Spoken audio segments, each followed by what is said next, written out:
Hey guys, it's Matt and Mike with Bardic Inspiration, and we're here with a little retrospective video about the first few songs that we've put out. Yeah, it's been about 2 months since we first uploaded here, and it's been, let's say, less than consistent. A lot less consistent than we would have wanted to be, for sure, at this point. But, you know, life tends to happen, and it tends to happen in the worst possible times. So we'll hopefully use this as a stepping off point to get on the schedule that we were actually wanting to be on from the get-go, and kind of use this time to look back at the songs that we've done so far and kind of self-critique things that we know that we could do better, things that we know that we liked doing, and use that just as a place to improve. Yeah, and really get our thoughts out there about the process that we're using and why we're really doing this. I guess we don't really get to talk about that a whole lot, so here we are. All right, so the first song we did was The Bard's Song by Blind Guardian.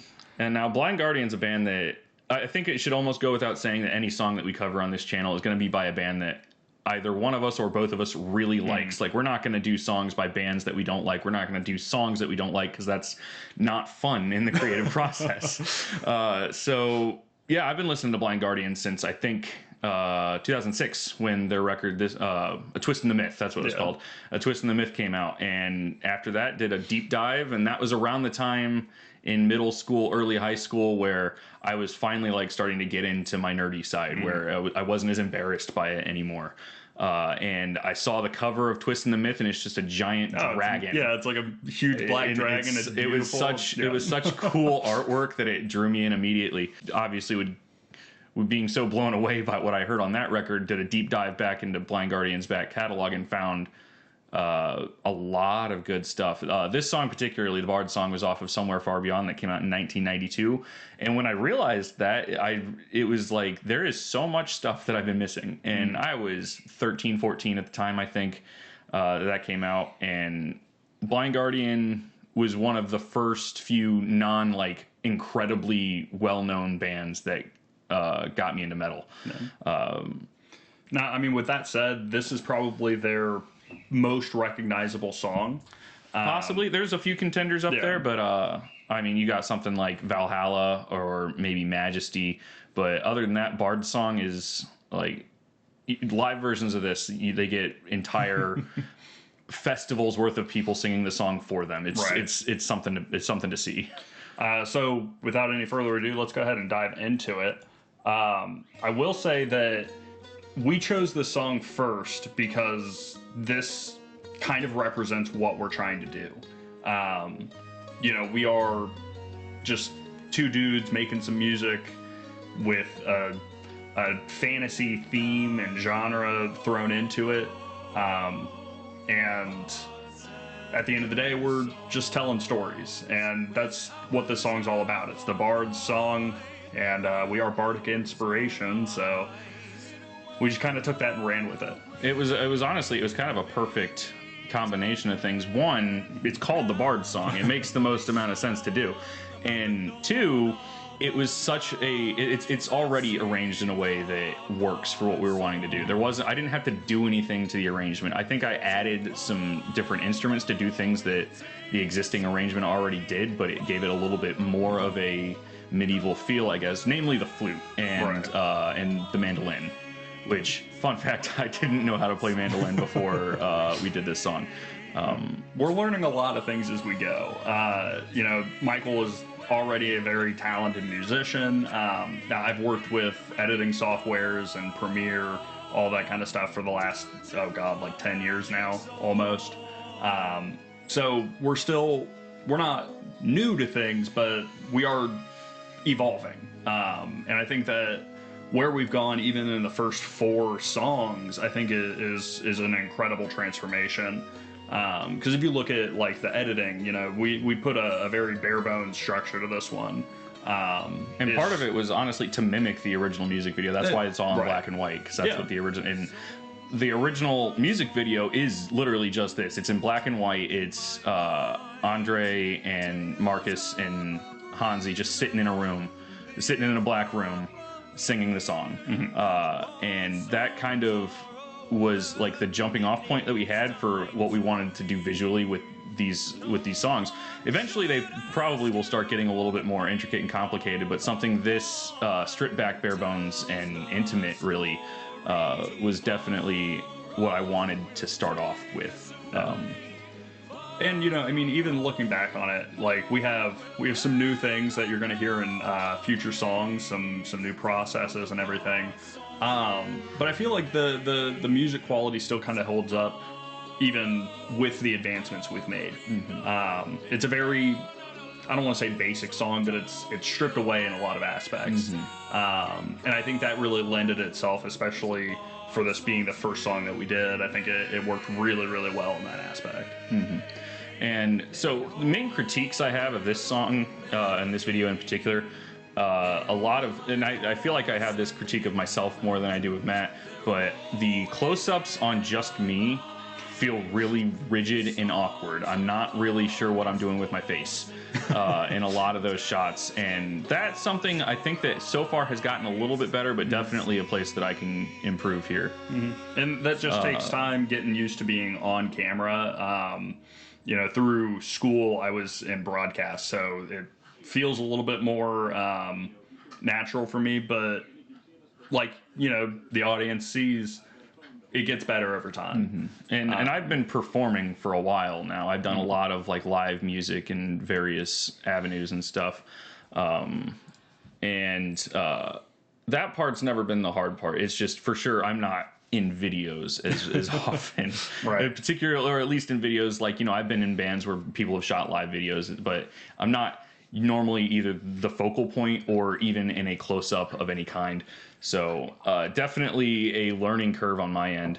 The other critique I have of that so far is that I recorded that song before we decided that Matt was going to also do vocals with me. So originally what I did is all of the vocal tracks were me, and then he came over one day and we just kind of started replacing a couple of the vocal tracks, but I didn't take enough of my own original vocals out. So I did all of the harmonies in that song. And even when he's singing some of the mainline stuff, my voice is underneath there. And that is something that after this song, I stopped doing that because it just sounds more like me than it does like him. So fortunately, our voices are really similar, but different enough to where moving forward, as long as they're not doubled with my voice, you can tell that it's two different people, and you can tell who's who is more than anything, because there's parts in the Bard song where basically what I did is I just took my original vocal and I just lowered the volume a little bit, right. Enough to where it's yours is present, but you can still kind of hear it, and it doesn't blend the way that I want it to, really. So moving forward, that was something that once we decided for sure that Matt was going to start doing vocals alongside me, that we would make sure that each one of us was distinct in each song.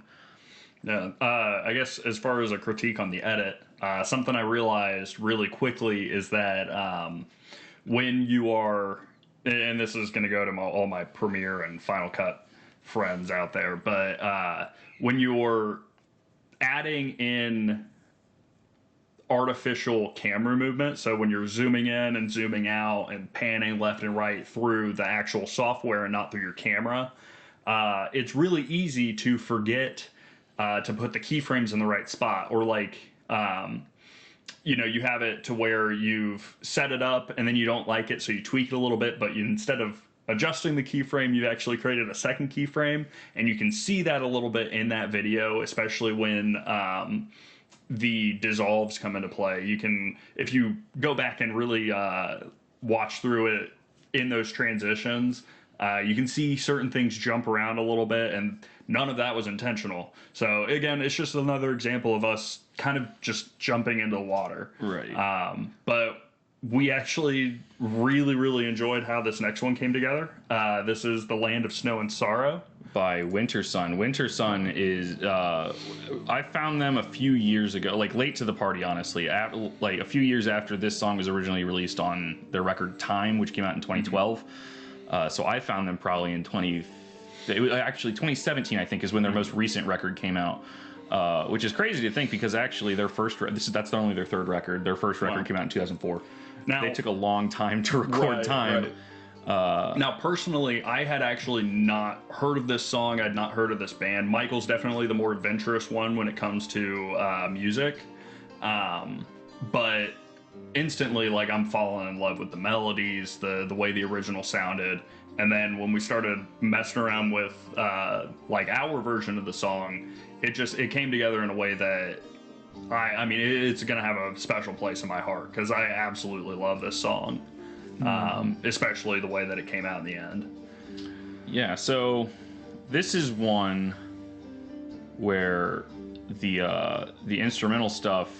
Well, first of all, if you're familiar with the song, you'll notice that that our version's much shorter. Yeah. There's a huge like instrumental break in the middle of this song that, to me, it's like when you're listening to the Winter Sun version of it, it's great. Yeah. Obviously, it's great, but it would be not that interesting, in my opinion, during an acoustic part, during an acoustic cover of it. And also, what are we doing for this? Because like it's just there's no vocals over it, right. So it's just going to be me sitting there playing guitar. And honestly, I don't find that, from a video perspective, all that entertaining to watch when the video itself is just two dudes sitting in a dark room. Sure. So I decided that it's also easier to consume that way. It turns an almost 9-minute song, I think, into a 4-minute song. Rip watch time.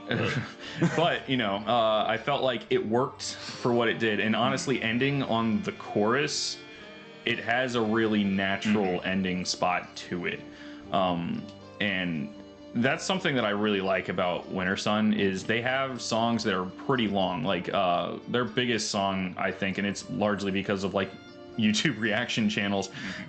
For a little while there, it seemed everybody was listening to Sons of Winter and Stars, which is a 15-minute song. And that's another song where there's huge stretches of just instrumental. But what's cool about that song is each section is so unique and distinct. It almost feels like it's different songs, but they all fit together anyways. So that's another song that if I wanted to, we could probably break up parts of that song and do a cover of that. But that's such a complicated and intricate song that if I do that, it's going to be a minute. Right. So at this point in the video, we're kind of looking at the really big thing that we did differently, which was add kind of a storyline to this song, where the first song that we did, the Bard song, was just us sitting in a room playing the song. This one had more of a theatrical element to it. But coupled with that, I did a lot of things different with camera movement as well. I think this is the first time I really used intricate shots of Michael playing the instruments. And I loved how a lot of those shots came together. I started layering in the headshots to just give some more variability to the shots. I feel like the whole video became more visually appealing after really making a lot of those tweaks. But my favorite thing about this video is how serious the song is and how serious we made the actual, like, the action of the video. And until that very last second, which still, to people who aren't familiar with everything we've done so far, which, to be fair, is not a lot, which is very, very few people. Yeah. It's an inside joke. It's an inside joke, because the first video we did for this channel was a power metal cover of "Go the Distance" by Michael Bolton, and in the end of that song in the video, the character I played dies. And they bury me at the top of a hill with a sword, which is what the reference to that is. And unfortunately, we had to put in a digital asset for a sword, because when we got there to shoot, and we were on a huge time crunch for this for various reasons, we realized right then we forgot to bring the sword. Yeah. So we had to put that in post. Yeah. And it could be worse. It could be worse. But that's just a lesson to, try and be a little more prepared. A little more prepared for what you're doing. If you're anything like us, make a list. Make sure you've got that list on you. And then forget stuff anyways. End up forgetting most of the stuff regardless. I guess the process in which that I added the sword, I couldn't have done it without After Effects. So if you're somebody who has only Premiere, or if you're just working on Final Cut, I don't know how to help you, but it's actually super simple through After Effects. Just creating like a 3D stabilizing image. So it came together. Took a lot of work. I was definitely beside myself for a minute trying to figure out how to do this, but in the end, I think it worked really well. I think the biggest critique that I actually have from my perspective is the fact that if you notice some of the shots, they have kind of a wonky background to it, and there's times where it almost seems to go out of focus a little bit. You would think that was a camera issue, like with the auto focus feature on the Canon XA40. What that actually is my warp stabilization being too high. So when I edited in the software, Premiere has a very handy tool called Warp Stabilize. And it can turn your shots a little smoother, but if you crank it up too high, or even sometimes the default setting is too much, it adds that little bit of like haze to it. So it can make your shots look really strange, which I didn't notice till we were putting it out. So also rewatch your videos.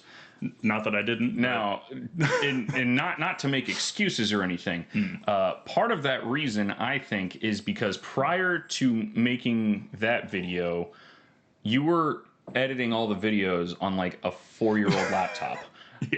So almost immediately after we shot and edited that video and released it, we actually built him a PC for video editing. And the next 2 videos will have been done on that, and I think it shows in a certain way, because you had to put it on 1/8 quality. Oh no! I had it on a 16th, and even then. So basically, his playback was not at all what the final product was going to even come close to looking like. So think of it, it's like we shot in 4K, and you're seeing a 720 image. You're seeing barely a 720 image of that. So I think that's part of what has to. That's why we didn't catch it, at least, and it's our fault. But we've made steps to make sure that kind of thing doesn't happen again. But since then, the PC, after a little bit of an issue up front, it's working great. Shout out to Matt Longstreth. I'm sure you're going to see this video, so thank you so much. I couldn't have gotten this PC built without him, without you, really. But it's really sped up my workflow, indefinitely, because that laptop, I mean, right. Oh man! As far as laptops go, it's a very good laptop. Nice, yeah. It's not meant for 4K video editing. Yeah, very few laptops are. But if I had to make a recommendation, if you are going to be editing video, try to get a PC. If you can't really afford the $1,200 to $1,500 that takes, try to find a nicer, gaming or video editing specific laptop. If you can find a used Mac. Like, we're all on PC just because it's cheaper. If Macs were a lot easier to pay for on a small budget, then Macs would also be in the conversation. But given our current situations, they are not. So now to move on to our third song here. This is a band that has such a special place in our hearts. Camelot has been with us for me since the Black Halo came out. Right. Since 2005. That's how long I've been listening to this band. Whenever I think about Camelot, you might have the same experience too. But I vividly remember the first Marvel Ultimate Alliance game because we listened to a lot of Camelot while playing that game. Mine goes back even further. Most of the Camelot stuff for me just has very vivid memories of playing RuneScape back in the day. Yeah. Because that's what I would do. Check us out. Yeah, come play RuneScape with us. Come play RuneScape with us. So, almost to piggyback off the PC thing that he had to upgrade for these purposes, this song has led me to know that I'm going to have to upgrade my PC for these exact same reasons. And we'll get into those reasons why as we do this. Yeah, let's go ahead and start this guy. What's important to know, I guess, is that up until this point, I record everything using PreSonus Studio One. That's the DAW I use. I've been using it for a long time, so I'm comfortable with it and familiar with it, and that's why I choose to use it. all of the non-acoustic instruments have been used or have been recorded using PreSonus's like stock built-in virtual instruments. So all the strings and winds instruments and stuff, they're just the stock PreSonus stuff. This is the first song where I finally made the leap to get East-West. I've been using the East-West Hollywood Opus sound libraries from this video on. It sounds so good. Sounds so incredible. The one thing about it, though, is that it's a more demanding plugin. So I have, for any computer nerds out there, which hopefully we'll get a few more of you coming up, I've been editing and recording everything on a 9th generation i5 chip with only 16 gigs of RAM. And that's not really going to cut it that much when I want to start adding more and more instances of Hollywood Opus. So for this song and for the next song coming up, I've been able to manage through it using some tricks and overall just not doing things that are more demanding. But I want to be able to expand that, so an upgrade is coming. And we're thinking about doing a PC build video, so you can see a little bit more about the behind the scenes of our process. And, you know, we can really talk about what upgrades really worked for us, what things we were able to kind of dial it back on. But overall, just getting our you know, kind of tech knowledge out there and then start the conversation with you guys. Yeah. And at no point do I think that it'll be more of like a comprehensive build video and like, this is how you do it. There are far more qualified people out there that we will be sure to tell you about because there are channels that I watched while I was building my PC. So look for that coming up whenever that ends up happening. Now, with this song, like I said, Camelot has a very special place in my heart.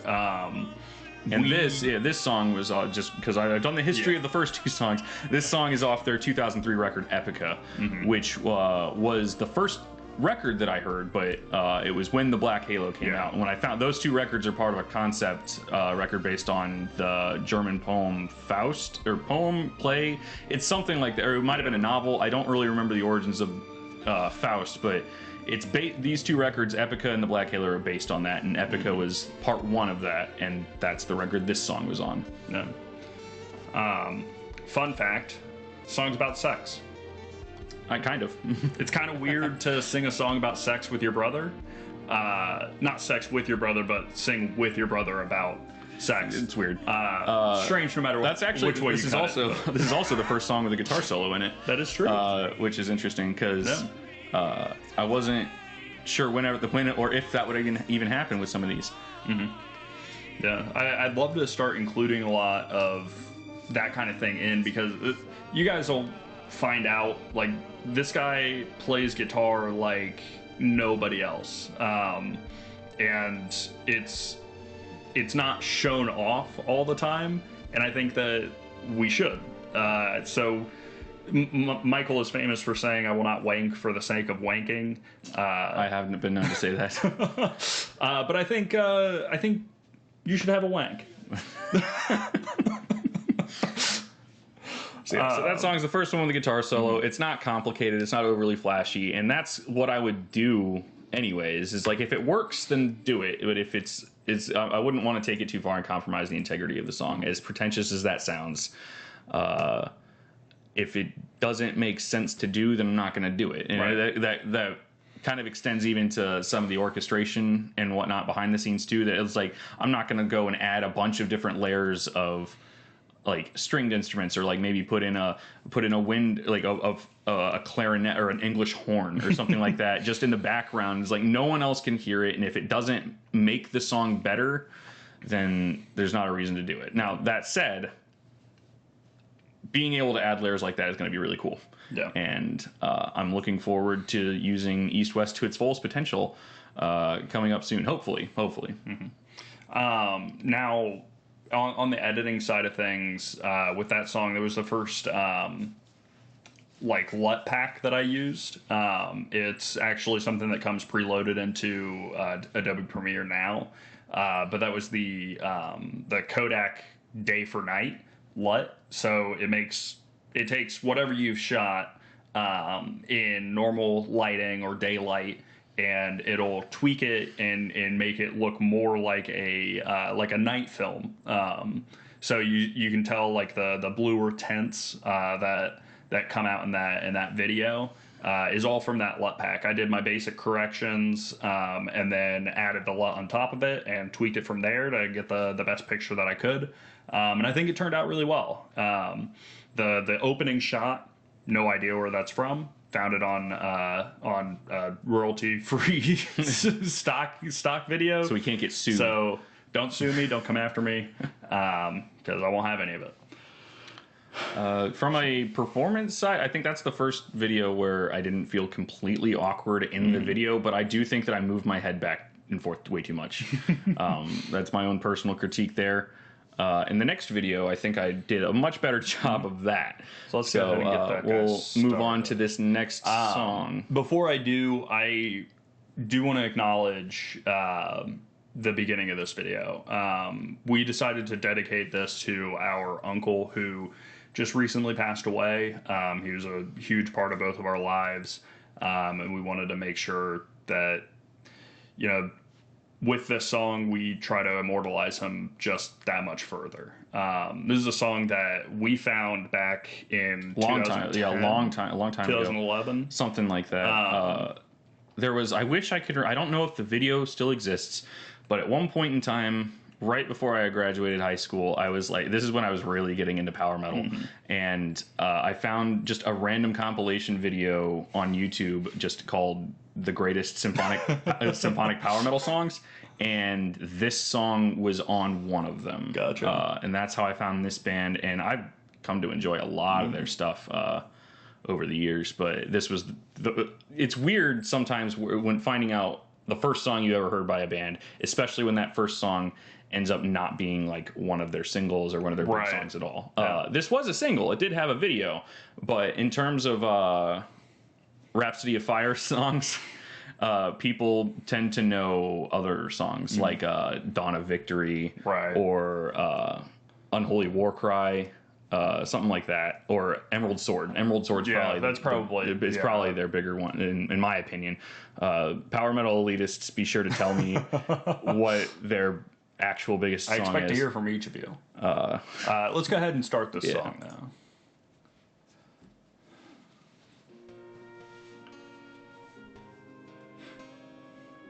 So right off the bat, one of the things that I can say is this is definitely the most symphonic song out of the ones we've done, and as much as I love that, hopefully going forward I don't rely on that too much, because I don't want to get too far away from the acoustic folky tavern style arrangements that we were trying to build this channel on. Just because as much as I love this song and stuff, it doesn't sound like this was performed in a bar by a bunch of traveling musicians. So I kept it this way because that's what the song's just got that epic, grandiose feel, and I wasn't gonna ruin that. So I kept it the way it was. Right. Plus, in the timeline of things, we were still playing around with Hollywood Opus with the East-West software, so we really wanted to test some of the limits of that. And it just kept sounding better and better and better, and I have no regrets. I love the way this turned out. Yeah, and this was the first one so far also that uses orchestral percussion. So Coldest Winter Night had a full drum kit, like an actual drum kit, not orchestral stuff, which was just me using Easy Drummer 2 in the vintage kit, and I forget how I had set that up, but it was using the vintage kit on Easy Drummer 2.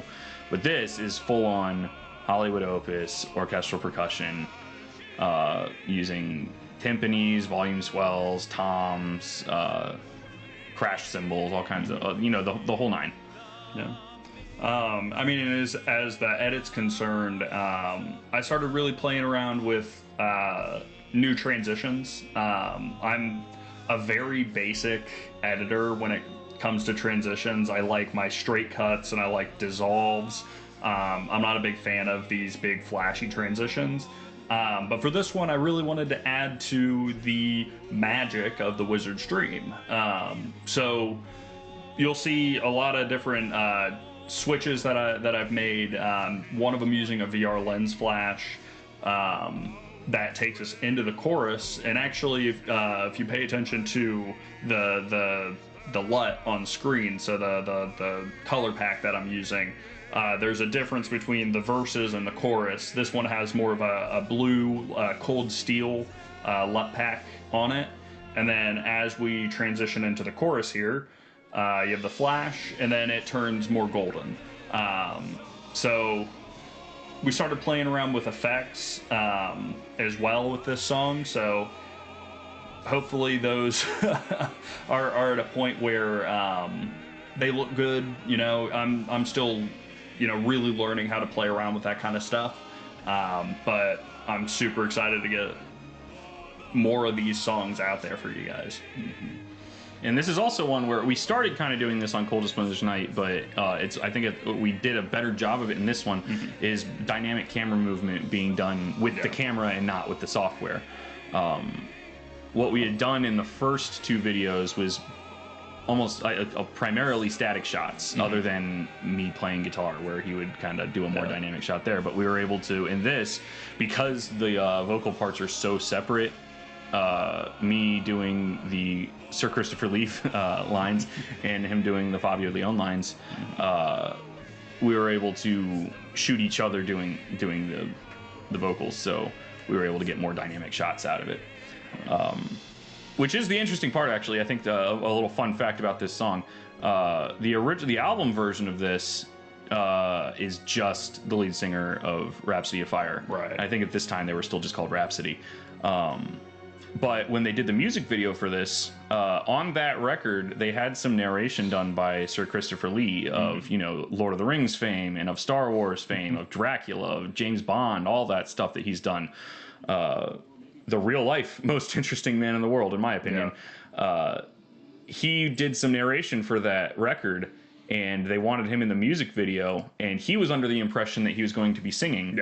And he showed up to set, and it was like, so I'm going to be singing, right? And they're like, what? So they actually did it, though. Right. He sings in that music video because, as it turns out, he's also a classically trained opera singer. Rest in peace, Sir Christopher Lee.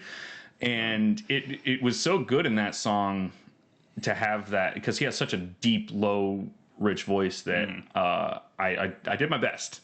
I did my best to do that.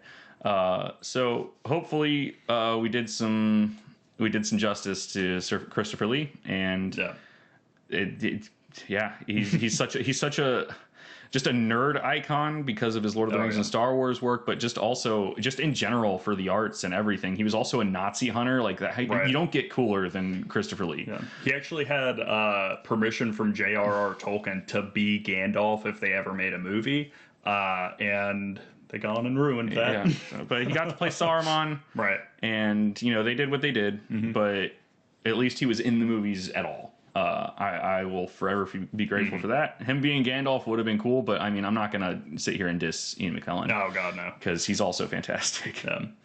But those are the first 4 songs that we have put out for you guys and your enjoyment and our satisfaction.